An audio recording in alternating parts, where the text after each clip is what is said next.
Des excuses pour lui, parce qu'aimer quelqu'un, et c'est parfois refuser de voir la vérité. Parfois, la honte pousse les hommes à enterrer ceux qui les ont sauvés.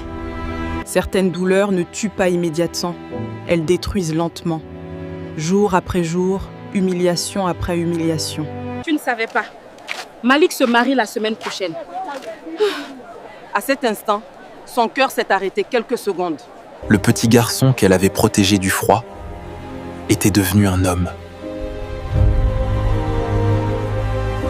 C'est qui, cette femme?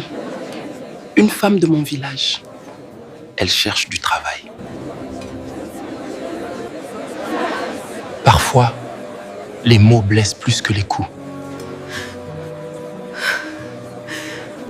On cherche justement une ménagère. Tu pourrais rester avec nous? D'accord. Elle accepta, non pas pour le travail, mais pour rester près de son frère. Plus vite que ça, tu devrais remercier Malik. Sans lui, tu serais encore dans la rue.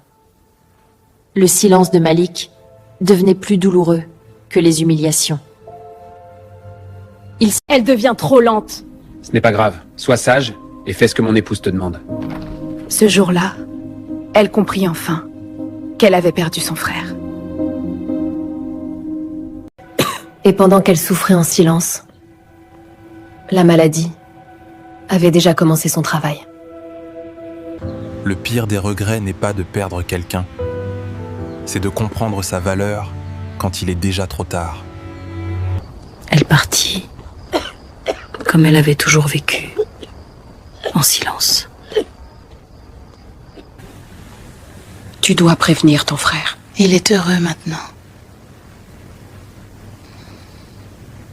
Cette femme a vendu sa jeunesse pour toi.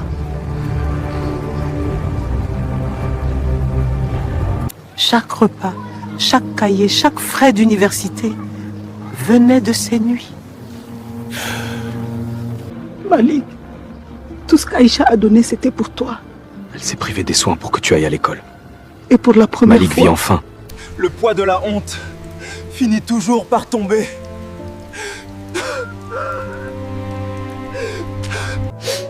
Tu avais faim et j'ai vendu mes nuits pour que tu puisses voir le soleil.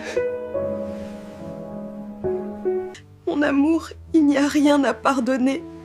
Pardonne-moi, s'il te plaît.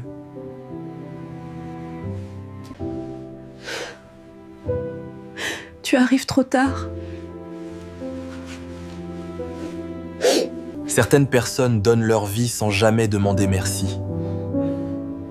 Et parfois, le silence coûte plus cher que la mort.